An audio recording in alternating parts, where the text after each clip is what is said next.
최근 경제 동향에서 우리 사회 문제까지 분석하는 경제 트렌드 따라잡기.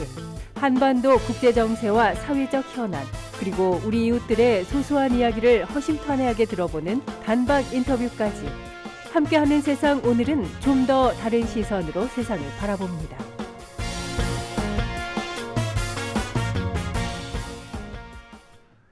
네, 코로나19는 우리 일상의 소중함을 새삼 깨닫게 한 계기가 됐습니다. 이런 가운데 나눔에 대한 인식도 점차 바뀌고 있는데요. 각자의 자리에서 다양한 방법으로 기부를 하는 분들이 참 늘고 있습니다. 그중에 한 분이신 광주대학교 건축학부 송창현 교수는 사회복지 공동모금회에 성금 1억 원을 약정하면서 나눔 문화 확산에 동참하고 있습니다. 오늘 단박 인터뷰에서 양복순 PD가 송창현 교수를 만나고 왔습니다. 지금부터 함께 들어보시죠.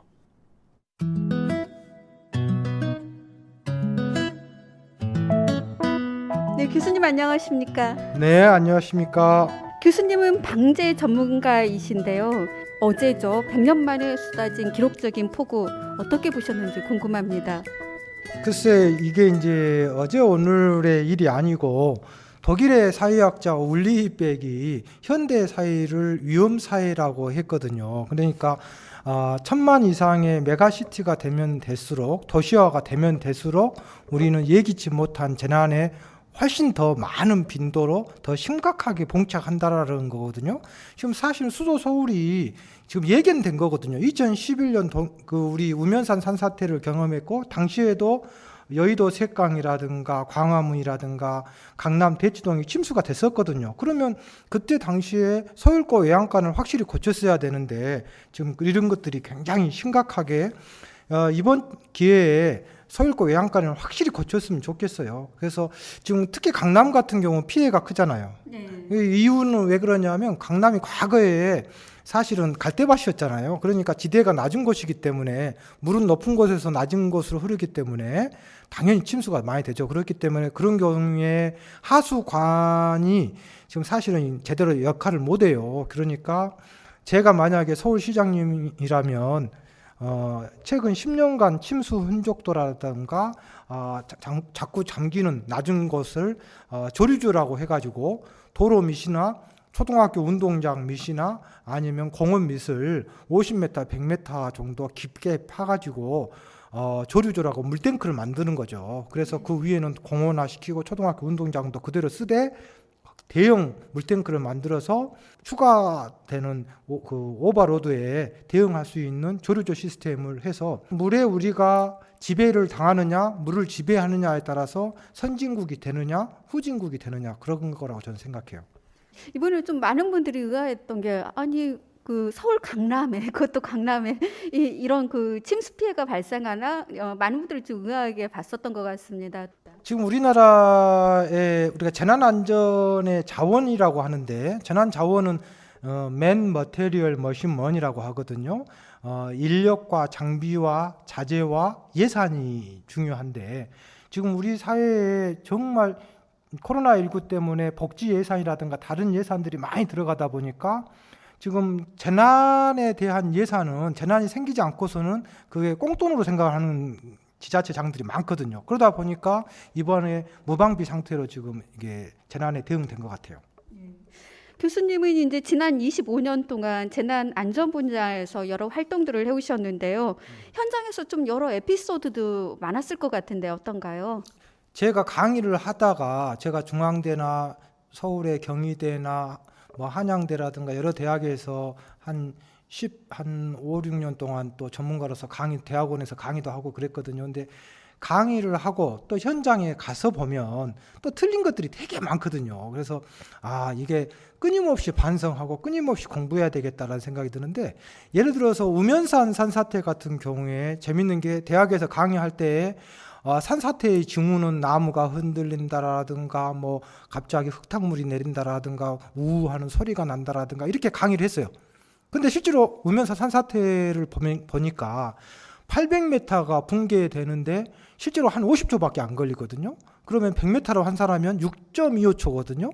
이거는 우사인 볼트가 현장에 있어도 살아남기 힘든다라는 거잖아요. 그러니까 사실은 이론과 실제는 많이 틀리구나. 세월호 참사로 자식을 잃은 그 피해자 가족들이 안산의 단원구청에서 저보다 강의를 해달라고 해서 강의를 한 적이 있어요. 근데 재밌는 게 그 주변 사람들 반응이거든요. 당시에 한양대에 제가 있었는데 한양대 동료 교수들이 가서 강의하지 말라는 거예요. 왜냐하면 멱살 잡힌다고. 근데 이제 제가 그래도 멱살 잡히더라도 한번 가보겠다라고 해가지고 사실은 긴장을 하고 가서 강의를 했는데 정작 강의를 하면서 그분들과 함께 울기도 하고 함께 분노도 하고 함께 한국의 재난안전에 대한 시스템에 대해서 걱정도 하고 우려도 하고 하면서 참 좋은 경험이었다. 그분들하고 그런 생각이 들고요. 또 울산 같은 경우에 얼마 전에 33층짜리 준초고층인데 화재가 나가지고 많은 피해가 있었거든요. 거기서도 마찬가지로 짧은 시간에 엄청난 피해를 입었으니까 이거 앞으로 건물을 지을 때 정말 재난 안전에 대해서 고민을 많이 해야 되겠다 이런 생각을 많이 했어요.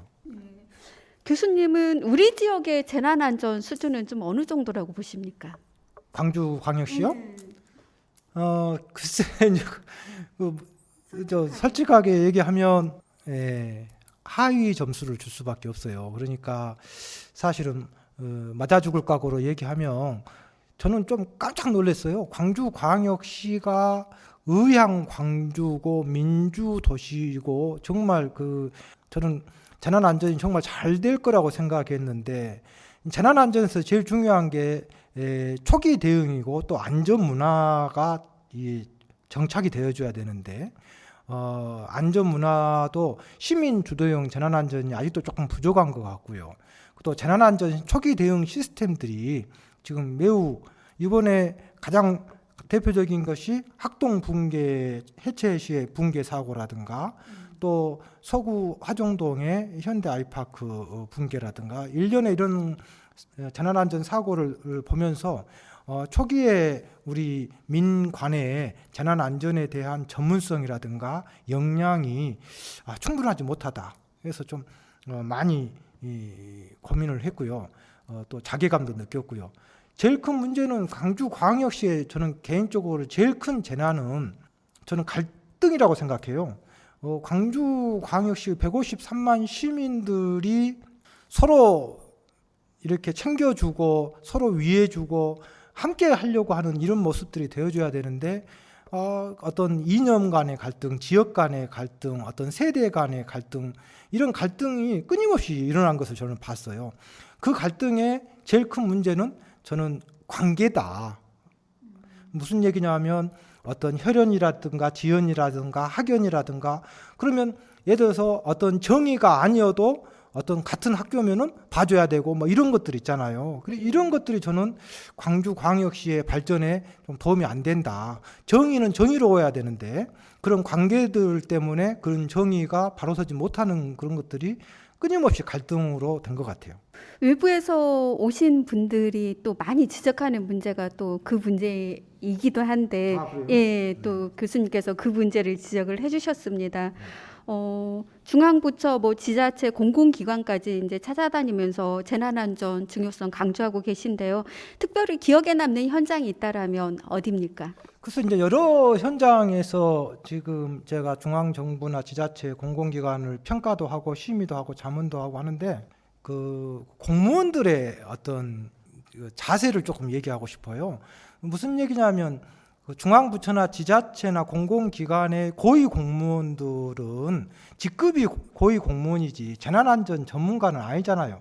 그런데 마치 그 재난안전의 전문가인 것처럼 매우 오만하고 그렇게 겸손하지 못한 것을 봤어요. 저는 그런 것 때문에 재난이 생긴다고 생각해요. 태풍의 가장 최고의 전문가는 고위 공무원도 아니고 대학교 교수도 아니라고 저는 생각해요. 작년에 재작년에 그 태풍을 경험해 봤던 경험자가 최고의 전문가지 고위 공무원이라고 해서 재난 전문가는 아니잖아요. 그런데 그런 분들이 카더라 하면서 선무당이 사람 잡는 거거든요. 그래서 저는 그런 공무원들의 특히 고위 공무원으로 갈수록 겸손해야 된다. 내가 모르고 있는 것을 무지한 것을 인정하는 것이 재난안전의 최고의 덕목이다. 저는 그렇게 생각해요. 제가 누가 제 아호를 지으라고 해서 맨날 며칠 고민하다가 제 아호를 뭐라고 지었냐면 천우라고 지었거든요. 그러니까 천할 천자에 우매할 우자거든요. 그러니까 내가 알고 있는 재난안전에 대한 지식은 그야말로 천하고 우매하다. 끊임없이 자기를 낮추고 해야만이 새로운 것을, 제가 태풍을 아무리 평생을 공부한들 태풍을 다 알 수 없어요. 또 지진을 다 알 수가 없어요. 자연 재난의 그 엄청난 그 범주를 어떻게 알겠습니까, 인간이. 그러니까 끊임없이 겸손해야 되는데 고위 공무원들의 잘못된 인식이 뭐냐면 마치 그냥 자기가 다 아는 것처럼 겸손해야 됩니다. 저도 오늘부터 겸손하겠습니다. 우리 사회가 재난이 반복되지 않도록 하기 위해서는 어떤 관심이 필요하다고 보십니까? 크게 여러 가지가 있는데 저는 글쎄 두 가지로 얘기를 할 수가 있어요. 첫 번째는 관계 공무원이나 어떤 그 재난 안전에 종사하신 분들이 국가를 대신해서 이제 노란색 민방위복을 입고 봉사를 해주시잖아요. 그런데 그분들이 순환 보직이다 보니까 끊임없이 새로운 아마추어 공무원들이 새롭게 이제 오시잖아요. 그러면은 그 아마추어한테 우리의 생명과 재산을 맡기는 이런 형국이기 때문에 재난 안전에 대한 사람이 바뀌더라도 문제가 없는 시스템이, 그러니까 그 도시의 광주광역시의 시스템만 안전하게 만들어지면 이거는 광주는 안전하게 가는 거거든요. 그렇기 때문에 저는 그 시스템을 구축해 줘야 된다고 생각하고, 두 번째는 안전 문화가 정착이 돼야 된다. 결국은 안전한 사회가 되려면 안전 문화가 정착이 돼야 되고, 안전한 문화가 정착이 되려면 건전한 세대가 다음 세대에 제대로 된 것을 학습을 시켜줘야 되는데 우리는 끊임없이 잘못된 것을 가르치고 있는 거죠. 무슨 얘기냐면 유치원 때 초등학교 때 우리 자녀들이 안전교육을 제대로 배웠지만 정작 거울이 돼야 할 부모들은 무단횡단하고 있고 신호위반하고 있고 과속운전을 하고 있기 때문에 애들이 뭘 보고 자라겠어요? 기성세대가 다음 세대한테 제대로 된 것을 정말 늠름하고 자랑스러운 모습을 보여줘야 되는데 우리가 후배들이나 우리 자식들한테 너무 부끄러운 모습을 보이지 않았나 한번 좀 반성했으면 좋겠어요. 교수님은 또 후학량성에도 이렇게 좀 많은 애정을 갖고 활동을 하고 계시는데요.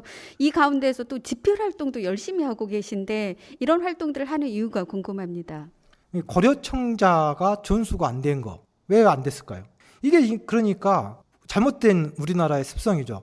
이거 가끔 우리 텔레비전에 나오는 거 있잖아요. 그 아들도 몰라 며느리도 몰라 아무도 몰라 나만 알아 이러고 있잖아요. 무슨 설렁탕집 하듯이.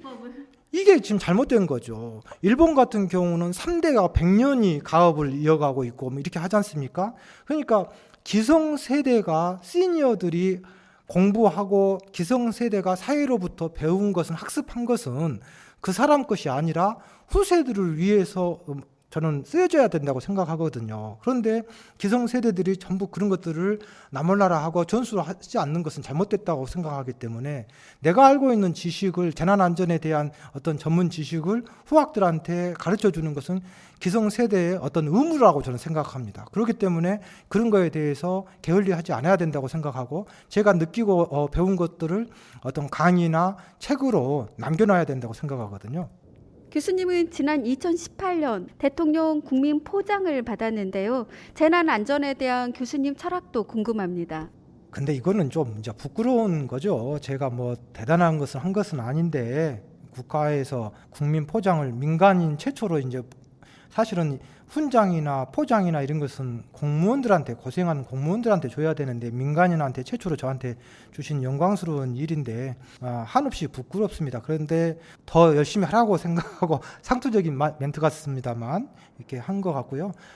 저는 재난안전 철학까지는 아니지만 제 개인적인 좌우명이랄까 오랫동안 하다 보니까 방송에서 적절한 표현인지 모르겠습니다만 인생 뭐 있어 이런 생각이 많이 들더라고요. 무슨 얘기냐면 아무리 돈이 많고 아무리 벼슬이 높고 아무리 유명한 사람이라도 재난안전에 자유롭지는 못하잖아요. 그러다 보니까 인생 별거 없구나 이런 생각이 많이 들었고 그래서 이제 장기 기증도 하게 되고 또 기부도 하게 되고 이 안구를 포함한 모든 장기 기증도 하게 되고 이렇게 된 거죠. 그래서 좀 저는 100년도 못 살 걸 꼭 1000년을 살 것처럼 살 필요는 없다고 생각해요. 이런 이제 또 철학이 있기 때문에 사회복지 공동모금회 성금 1억 원도 약정을 하셨습니다. 그 나눔문화 확산에 동참하고 계신데 이번 나눔문화에 참여하게 된 어떤 계기가 있었습니까? 결코 제가 돈이 많아서 한 것은 아니고요. 그냥 제 급여에 봉급 받는 것에 일부를 떼서 이렇게 하겠다라는 거고 5년에 걸쳐서 지금 하는 거고요. 개인적인 소망은 계속 하고 싶어요. 이게 제가 살아있는 동안 계속 하고 싶고 다만 조금 함께 더 해주셨으면 좋겠다. 돈이 꼭 많아서 이렇게 나누는 것은 아니거든요. 근데 정말 우리 사회가 그 안전 약자들이 되게 많습니다. 소상공인 지금 코로나19 때문에 굉장히 힘들잖아요. 엄중한 상황이거든요. 특히 재난안전에 안전 약자인 어린이나 노약자나 장애인이나 이런 경제적인 약자들이 굉장히 지금 힘든 상황이기 때문에 사회의 노블레스 오블리주가 좀 되어줘야 된다고 생각하거든요. 그런 의미에서 저는 개인적으로 이 사회의 이 아너 소사이어티 같은 경우에 광주광역시가 제가 141호거든요. 근데 141호가 앞으로도 140일 뒤로도 140일 우영우처럼 이 아너 소사이어티가 광주광역 5대 광역시 중에 제일 꼴등이랍니다. 깜짝 놀랐어요. 그래서 좀 많은 사람들이 동참했으면 좋겠다 생각이 드네요. 좀 가능하면은 이런 기부 문화가 정말 더 확산되고 의향 광주로서 서로 앞다퉈서 많이 이렇게 기부를 해줬으면 좋겠습니다. 네, 교수님 오늘 바쁘신데 인터뷰 감사드립니다. 네, 고맙습니다. 네, 앞으로도 좋은 활동 기대하겠습니다. 네, 고맙습니다. 네, 지금까지 광주대학교 건축학부 송창영 교수님과 함께했습니다.